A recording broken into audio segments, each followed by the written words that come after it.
नमस्कार दोस्तों, मैं रामू कुमार यादव एजुकेशन क्लासेस रामू में आपका स्वागत करता हूं। दोस्तों, आज मैं फिर से सौर मंडल का तीसरा पार्ट लेकर आ गया हूं। ठीक, तो चलिए इस वीडियो को जरूर देखिएगा। वीडियो पसंद आए तो लाइक करिएगा, शेयर करिएगा एंड सब्सक्राइब करिएगा।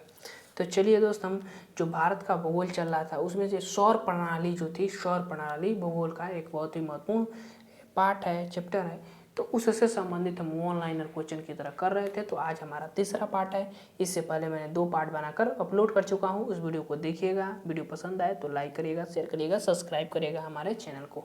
तो चलिए हम सीधे प्रश्न पर बात करते हैं। ठीक, सौरमंडल का सबसे बड़ा ज्वालामुखी कौन सा है? तो ओलंपिक्स में सी है यह सौरमंडल का सबसे बड़ा ज्वालामुखी है। ठीक, अब आगे चलिए। आगे है अरुण ग्रह की खोज कब हुई थी? तो 1781 में अरुण ग्रह की खोज हुई थी। कब हुई थी? 1781 में अरुण ग्रह की खोज हुई थी। अब आगे चलिए। अगला प्रश्न कर रहा है कि पृथ्वी द्वारा सूर्य के एक परिक्रमा को क्या कहते हैं? सौर वर्ष। अरे जब जैसे कि पृथ्वी सूर्य का चक्कर लगाती है तो 365 दिन, तो उसी को एक वर्ष कहा जाता है, सौर वर्ष कहा जाता है। सूर्य का चक्कर लगाती है तो पृथ्वी पर ऋतु परिवर्तन का क्या कारण है?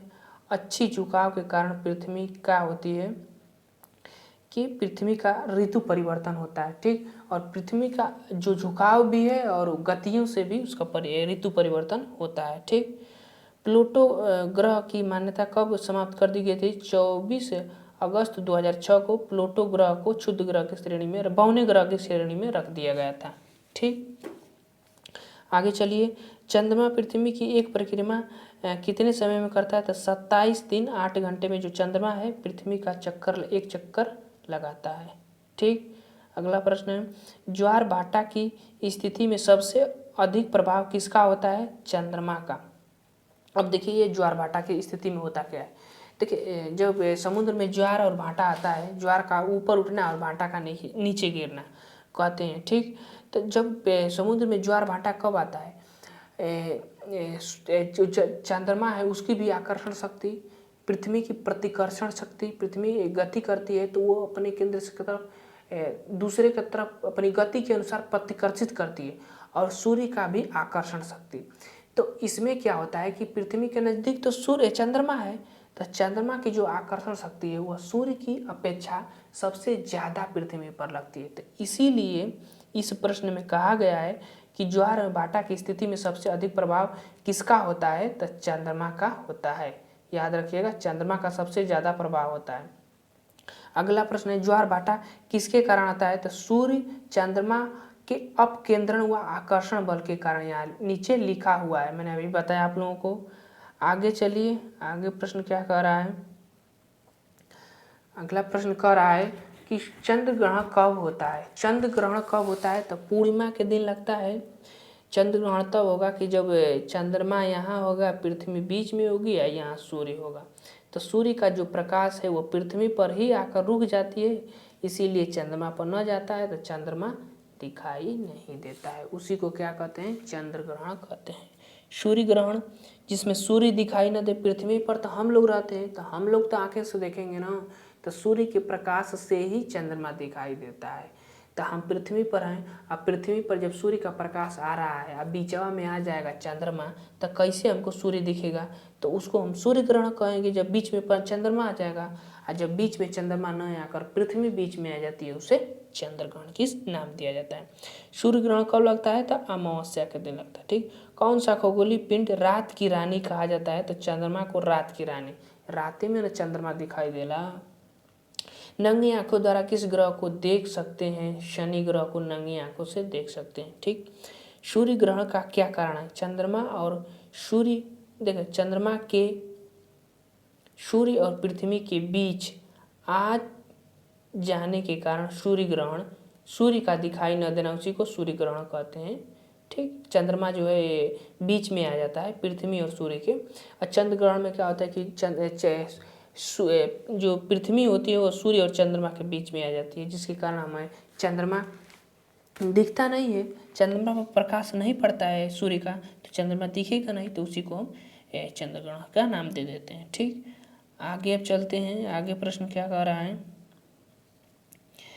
आगे प्रश्न कर रहा है कि सौंदर्य का देव किस ग्रह को कहा जाता है? तो शुक्र ग्रह को सौंदर्य का देव कहा जाता है। ठीक, आगे है पृथ्वी सूर्य से सबसे अधिक दूर कब होती है? तो 4 जुलाई को सबसे अधिक दूर होती है। और उसके नीचे लिखा है कि पृथ्वी सूर्य के सबसे निकट कब होता है? तो 3 जनवरी को।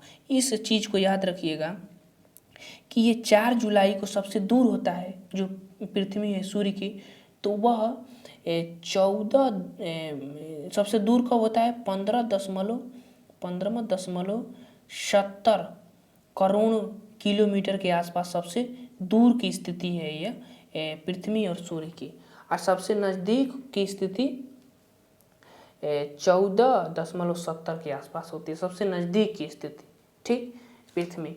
अब नज़दीक की जब होता है, मतलब कि जो पृथ्वी है सूर्य के सबसे नज़दीक की घटना को हम उपसौर की घटना के नाम से जानते हैं। उपसौर की घटना के नाम से जानते हैं जी, उपसौर की घटना के नाम से उसको हम जानते हैं। ठीक, लेकिन जब पृथ्वी सबसे दूर होती है 4 जुलाई को, तो उसको हम अपसौर की घटना को अपसौर की घटना के नाम से इसको हम जानते हैं।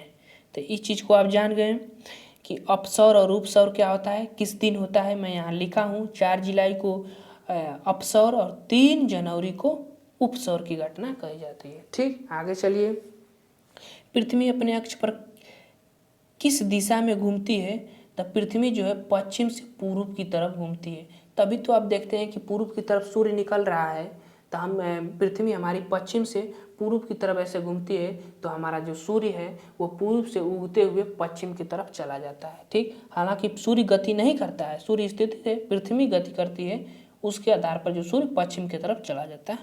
ठीक, अगला प्रश्न, रात व दिन होने का क्या कारण है? पृथ्वी के अपने अक्ष पर घूमना, मतलब पृथ्वी अपने अक्ष पर लड्डू की तरह घूमती रहती है और घूमते घूमते सूर्य का भी चक्कर लगाती रहती है। ठीक, भ्रमण भी करती है और परिक्रमण भी करती है, दोनों गति पृथ्वी करती है। ठीक, सूर्य सौर मंडल का केंद्र है और पृथ्वी सूर्य के चारों ओर घूमती है। यह पता सर्वप्रथम किसने लगाया था? कापरनिकस। इसको मैंने पहले वीडियो में भी बता चुका हूँ, इसमें भी ये प्रश्न दिया हुआ है। सर्वप्रथम पृथ्वी की त्रिज्या किस वैज्ञानिक ने मापी थी? तो इरेटोस्थनीज ने जो पृथ्वी की त्रिज्या है उसको नापने का कार्य किया था। ठीक, आगे चलिए, आगे प्रश्न क्या कह रहा है उसको भी देख लेते हैं।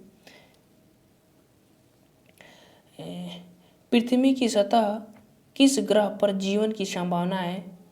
मतलब मंगल पर। इसीलिए तो बहुत से मंगलयान हर देश भेज रहा है, मंगल पर अपना यान भेज रहा है कि वहाँ किसी तरह जल्द से जल्द जीवन संभव किया जाए, मानव जीवन वहाँ बसाया जाए।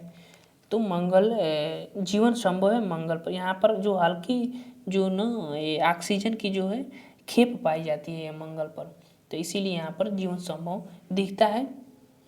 अगला प्रश्न है, बृहस्पति ग्रह की खोज किस वैज्ञानिक ने की? गैलीलियो ने की थी।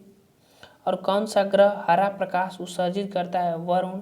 हालांकि वरुण सबसे दूर है, इस पर मीथेन की मात्रा सबसे ज़्यादा पाई जाती है। याद रखिएगा, मीथेन की मात्रा इस पर ज़्यादा पाई जाती है वरुण पर। ठीक, इसी कारण इसका जो कलर है वो हरा रंग का होता है, हरा रंग प्रकाश उत्सर्जित करता है वरुण। ठीक, ये सबसे दूर का ग्रह है। ठीक, ये सूर्य से। तो ये था हमारा वीडियो, कैसा लगा? अगर ये वीडियो अच्छा लगा, पसंद आए तो हमारे चैनल को सब्सक्राइब करें, लाइक करें, शेयर करें। अब चलिए हम वीडियो को समाप्त करते हैं। Thank you for watching this video.